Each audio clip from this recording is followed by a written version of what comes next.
Hey there people, I just want to give you some encouragement, some motivation and inspiration. If you're learning to play jazz guitar, no matter what your age, just want to tell you that it's a long process and journey, but it's so rewarding, and everything that you learn will always sort of be there. Of course, if we don't practice and don't play, we will feel a little stale when we come back playing our instrument, but it's not going to disappear. Everything, all the music that we have been listening to in our life is stored in our subconsciousness. That's what I believe. And we can't directly always access everything that we want to play, but we can work on making that easier and getting more in tune with our playing. So one thing that I really want to recommend that you do, what might feel a little bit not so logical now at the moment, is to really understand music theory and really hone down on that skill of knowing your basic, your fundamental stuff. So if you're working on with a book, maybe Frank Sikora or there are other books, I highly recommend, especially if you're either feeling stuck or having the feeling you're missing the big picture, I highly recommend working through a couple of harmony books. And I also highly recommend going back to the basics. I'm going back to the basics all the time, revisiting the major scale or very basic stuff. And I always learn new stuff. I always still read a lot of music theory books. And I really highly recommend for you to do that also, right? We want to play, but we want to have a solid foundation of knowledge. And if we don't have that, we can really never evolve on to a different level, right? Because we're always sort of, having gaps here and there.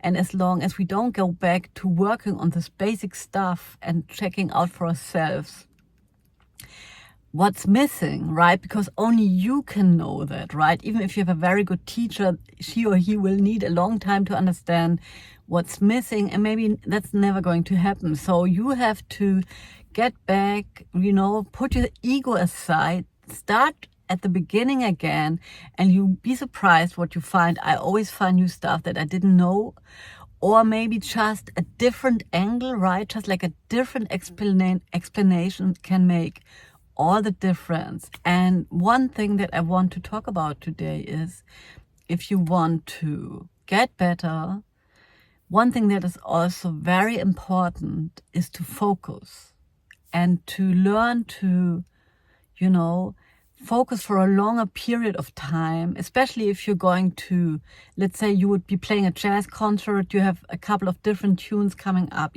after each other with different chord progressions. We can go, or jazz musicians can go in sort of I don't know if it's a deep focus, but into a flow state, and people are highly concentrated, maybe not always only with the rational mind, because it's all connected. I want to talk about that in a minute. But when we learn the stuff, especially the harmony stuff, the theoretical side of stuff, we need to focus. And I would suggest that you start by making a challenge for yourself. So challenge yourself. So maybe just to say, okay, I'm going to study jazz theory book for like 1 month. I'm going to wake up every morning and I'm going to study jazz guitar harmony, or harmony in general. It doesn't have to be guitar, of course. And then I'm going to sit down, get up, get my coffee, 60 minutes every morning. And what I would recommend and would excite me is you get that book that you're going to work through from A to B. But you're also going to have a little keyboard, maybe with headphones, so that you don't, interrupt anybody. So you can really dive into the world of jazz sounds. Because I think, especially for guitar players, it's vital to know how the chords also sound on the piano countless recordings and also bands play with pianists.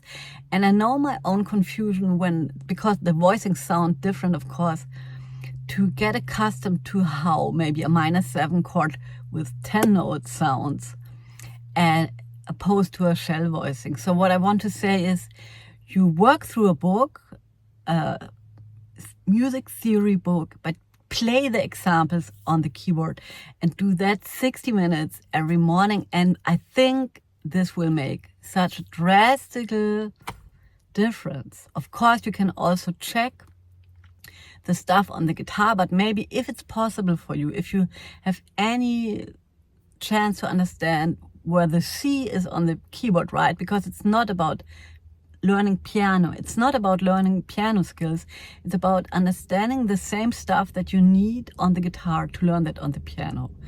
And when you get started, it might be really hard because it's a new practice routine, maybe to get up so early. Just always be sure that you know why are you doing it.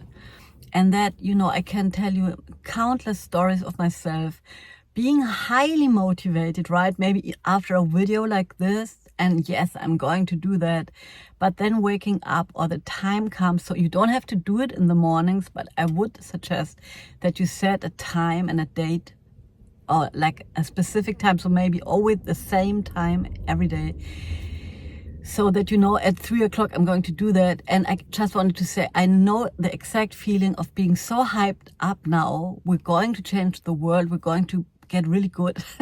We're going to work not through 2 to 3 books, but we're going to work through all the books, going to order them now all online, because that's great what Tina's saying. But then when the time comes, all of a sudden we sit there and we don't know why we even started. And I think one thing that you can do that really always helped me as well is to have the why, even in my case, writing the why on a paper, printing the why out, hanging it in front of my desk. So I have all sorts of stuff going on. I even have a new thing that I can push that swiggles. I'm going to show you. And I have a timer, and I have a normal clock, and I have the coffee.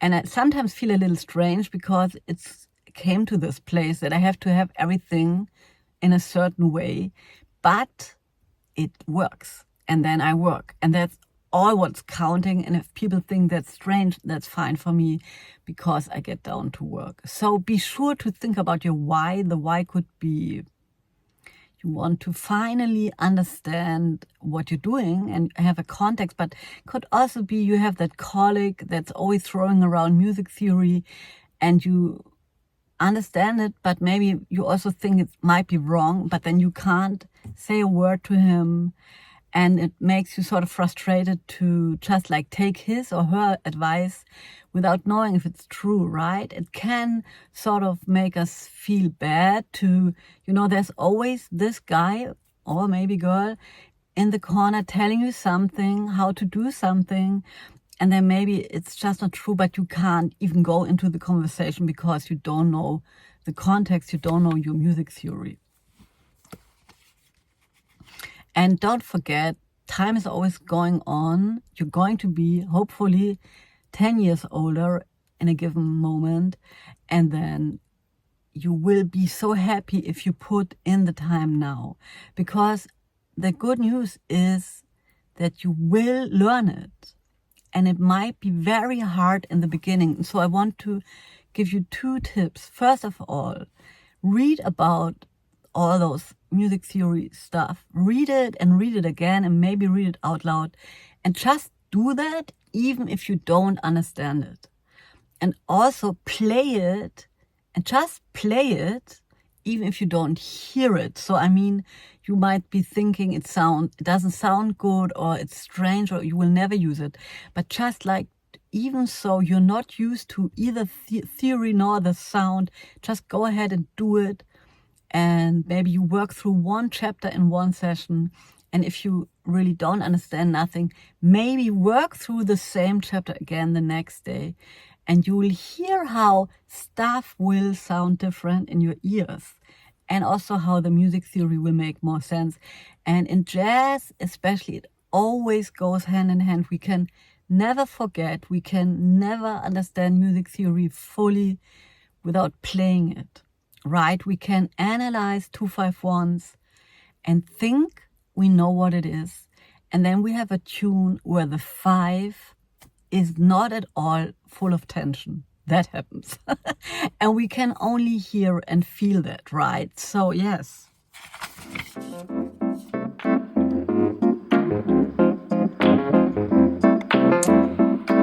So maybe have a challenge, start that, you will never regret it. It will really help you with anything. And I want to end this video with a quote from Gary Burton, and he said, "Theory is only useful if it is inside your ears and fingers." And I leave you with that, and I see you next week. Bye.